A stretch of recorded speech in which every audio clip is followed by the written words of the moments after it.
오늘은 평균이 81점? 좋습니다. 원래 이렇게 쉬운 문제는 그냥 다 맞춰버려야 돼요. 그래서 시험 수준이 이 정도 될 거고, 100점짜리가 수두룩 법적지가 나올 줄 알았더니 100점 역시 안 나오네요. 그래서 시험이 되는 것 같은데, 어쨌든 좋습니다. 그 시험은 대부분 시험장에서 한 60% 정도, 24개 정도는 쉬울 거라고 그랬죠. 그래서 그게 맞추고 이제 난이도 상급의 문제는 오늘 진짜 최상급의 문제들은 빠졌어요, 지금. 그래서 난이도 지금 상급의 문제가 한 서너 개 정도만 들어갔고, 나머지는 다 빠져 있습니다. 원래 난이도 상급 문제가 최소한 8개 이상이에요. 20% 이상을 내니까. 그래서 그거를 해결하는 연습을 여태까지 했었어요. 물론 정규 수업은 오늘 마지막이죠. 오늘 마지막이고 일요일 날 특강만 남겨놓고 있고, 특강 자료 지금 샘플이 지금 사무실에 보이던데 분량이 많아요. 원래 제가 2번을 특강을 하려고 그랬어요. 우리 학원을.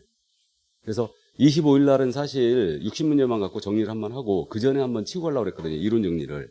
근데 코로나 때문에 스케줄이 밀리는 바람에 이걸 못하게 됐습니다. 그래서 여러분들이 굉장히 그 체력적인 부담을 지금 느낄 것 같은데, 일요일부터 계속 특강이죠. 그래서 체력적인 부담을 느낄 것 같은데, 그래서 일요일 날 하는 특강은 60문제를 위주로 일단 정리 나갈 겁니다. 그래서 어려워하는 부분, 이론 정리를 좀 하고, 그래서 우리가 PPT가 지금 지원이 되기 때문에 PPT 지원 안 한다는 학원들은 6시 끝났어요, 수업이. 근데 일주일 남겨놓고 수업을 6시 끝내면 좀 무리가 있죠. 더군다나 다음날 특강도 있는데. 그래서 되도록이면 이제 빨리 끝내도록 할 건데, 어쨌든 그날 가봐야 되는데, PPT로 나가면 수업을 조금 속도를 낼 수 있어요. 그러니까 일요일 날 되도록이면 5시를 안 넘기고 수업을 끝내는 선으로 일단 그렇게 진행을 할 겁니다. 그래도 부담이 좀 되나요? 그럼 5점만 할까? 그래서 어쨌든 최종 정리를 일요일 날 이제 한번 하고, 오늘 내가 어디서 잘못하고 있는가를 꼭 기억을 해 두셔야 됩니다. 오늘 문제들은 지금 틀리면 안 되는 문제들이었어요, 다. 그래서 역시 득점은 많이 하셨기 때문에 이 점수가 지금 현재 시험장에서 이 점수에 플러스 5점 내지 10점이에요. 그러니까 이제 최종 남은 시간 동안 어떻게 정리를 하느냐 마느냐의 문제인데, 그래서 이 점수에서 아마 플러스 5점 내지 10점 정도가 될 겁니다. 수준은 난이도 상급의 문제를 제외하고는 다 이 정도로 낼 거예요. 그러니까 이 정도 내는 문제들은 그냥 80점 이상 득점을 해버리는 게 일단은 맞습니다. 예. 자, 그러면 정답은 지금 써 있으니까 바로 가도 되죠? 예, 가볍게 보겠습니다.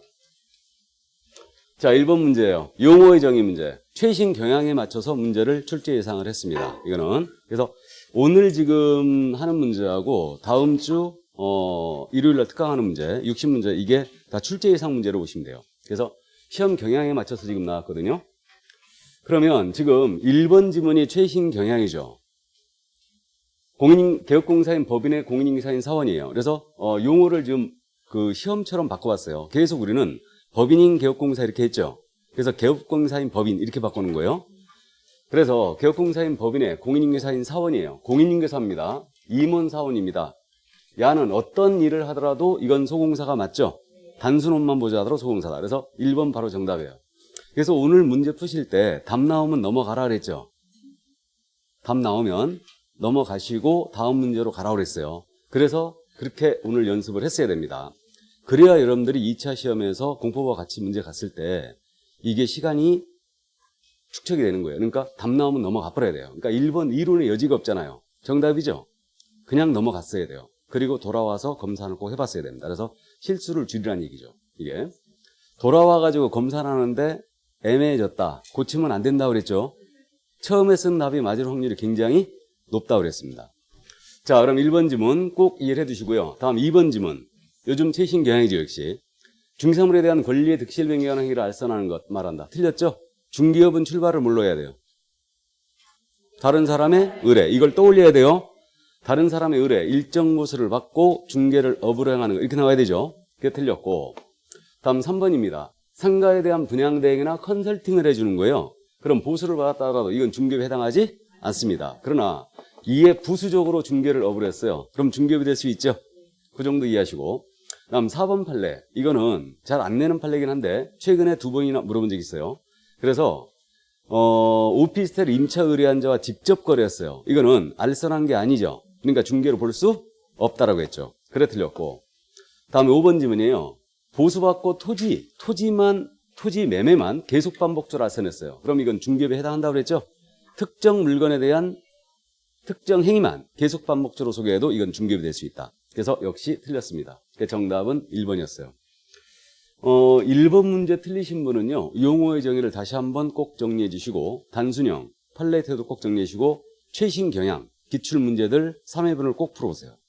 1번 문제를 틀리신 분은. 그래서 용어의 정의 찾아가지고, 최근 기출 문제 3회분 정도는 꼭 풀어보시기 바랍니다. 그러면 최신 경향을 느낄 수 있을 거예요. 자, 다음 2번 문제. 전형적인 문제. 그래서 올해 그 중기사물에 대해서는 작년에 요상한 문제를 냈기 때문에 이런 식으로 내지 않을까. 아니면 이걸 풀어쓴다 하더라도 가볍게 판례의 태도로 묻지 않을까. 이렇게 지금 예상을 하고 있는데, 아니면 실 가능성도 있어요. 중기사물에 대해서는. 그러면 해당하는 걸 모두 골라라 그랬는데, 자, 보겠습니다. 이거 세차장 구조물은 아니라는 거 아시죠? 뭐 대토권, 세차장 구조물, 권리금 전부 다 아닙니다. 다음에 법정지상권이 성립한 토지예요. 이 지문 확실히 알고 가야 되죠. 법정지상권의 성립이라고만 나왔습니다. 그럼 아니죠. 근데 성립한 토지는 되는 거다. 유치권이 행사되고 있는 건물도 되는 거죠. 근데 유치권의 성립, 개입 여지가 없어요. 그러나 등기한 수목이 집단입니다. 이거는 임목을 말하죠. 되는 거고, 선박은 돼야 안 돼요? 안 되죠. 20톤 미만이든 20톤 이상이든 모두 선박은 되지 않습니다. 자, 그래서 정답은 니은, 디귿 모두 맞췄을 걸로 보이고, 이 문제를 틀리신 분은 손 들고 반성하셔야 됩니다. 어디가 잘못됐는가를 꼭 생각하셔야 돼요. 어디가 잘못됐는가를. 자, 좋습니다. 그래서 2번 중기사물 가볍게 정리만 해두시고요.